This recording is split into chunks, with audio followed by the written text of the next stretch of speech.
Hi everyone, it's Dr. Julie Tiane and Dr. Ashley Southard. coming to you from A New Beginning and the Healthy Way Out in Scottsdale, Arizona.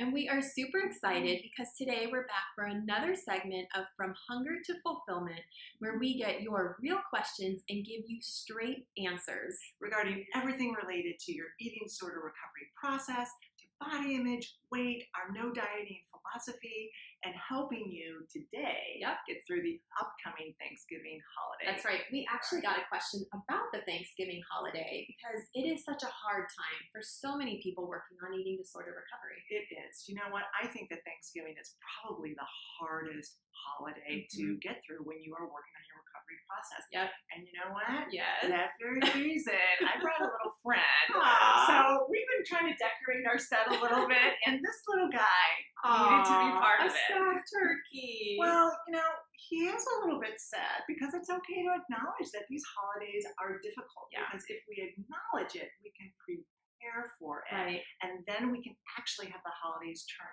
out positively the way we're hoping. Yeah. So let's put him on our set. Okay. And maybe by the end of this episode, he'll be happy. All right.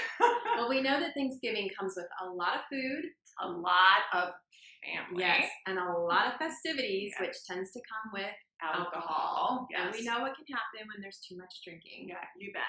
So we want to really be cautious. We want to approach things in a really positive way. And we actually got a question that is perfect for us to be able to talk about this. So why don't you? Why don't we jump in? Yeah, sounds great. Okay, I am 27 years old and have been bulimic for the past 10 years. I am working hard on my eating disorder recovery for the first time in my life and am doing reasonably well. I used to love Thanksgiving, but this year I am filled with stress and dread. Can you please give me some tips to help me get through the Thanksgiving holiday without completely messing up my recovery? Wow. That's perfect. Yeah. That's really It's what we really- talk about all day long with so many of our clients, Yeah, right? Absolutely. So let's jump in. Okay. You know, I think the very first thing is that, you know, even though we love our family and we love our friends, and it's wonderful to think about seeing them all together, if there are unresolved issues, maybe there's been a miscommunication, there's been some hard feelings, and you are really concerned about this going into the holiday, you know, we know that food-related behaviors are ultimately driven by underlying unresolved emotional conflicts. Right.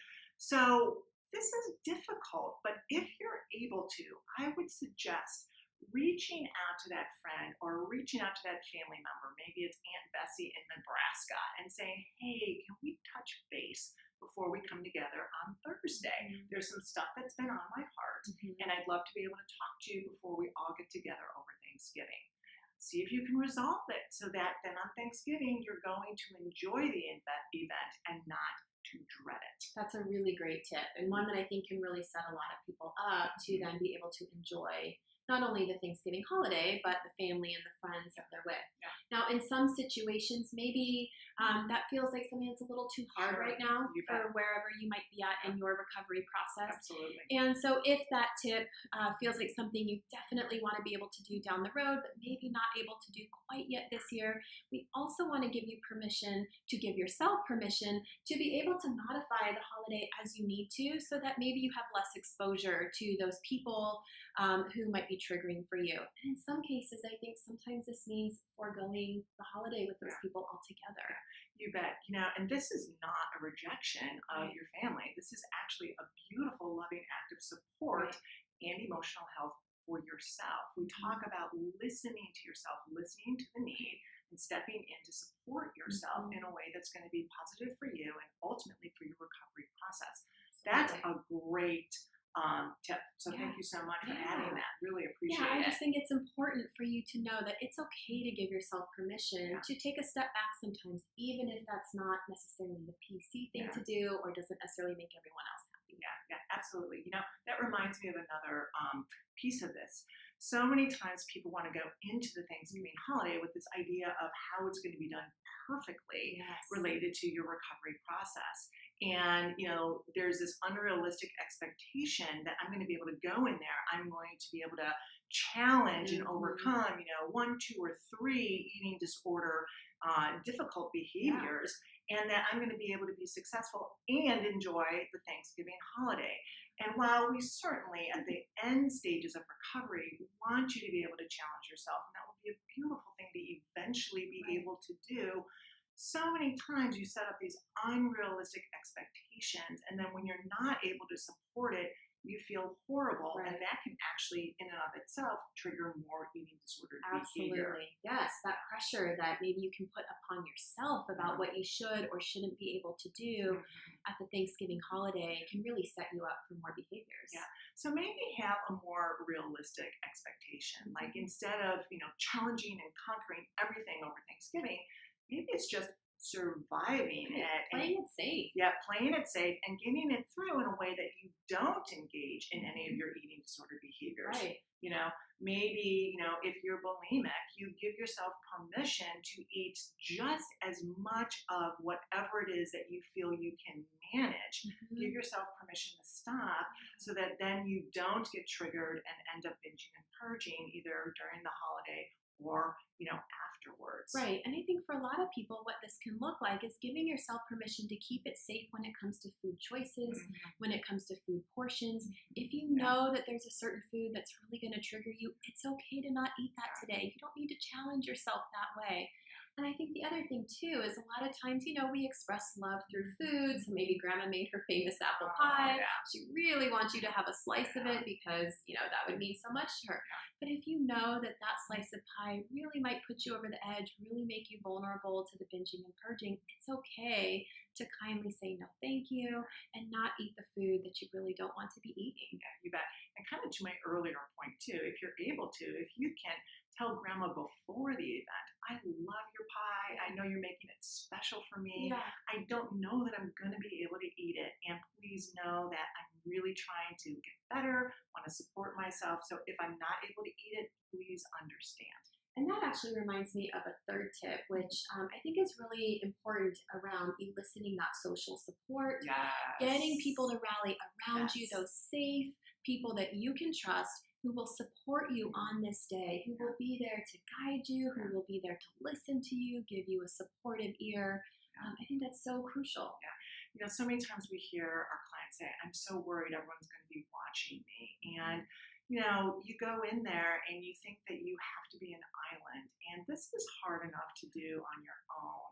And really, we need to be able to rely on family and friends. So maybe there is a certain family member or there's a friend or a partner that you're bringing with that you can let them in on what you're hoping to accomplish during the holiday and say, hey, I just want you to know this because I might need you to give me some support. And that might be a kind smile. That might mean saying, hey, let's go out and sit out back after dinner so that you don't go and maybe engage in some behaviors. Really kind of getting a plan with that loved one that wants to be able to support you. Right. And really letting them know exactly what it is that you might need so that they can be there in those moments when you need them most. Yeah. That would be a beautiful thing. It would. Yeah. So there's a couple more things that we've been thinking about also that would be absolutely fantastic. And this is going to be depending a little bit on what is your specific eating disorder recovery struggle.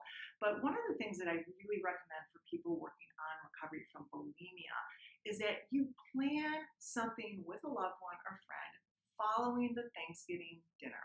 Okay, there's no greater setup than going to a family event, eating food that might be difficult for you, and then going home to an empty house.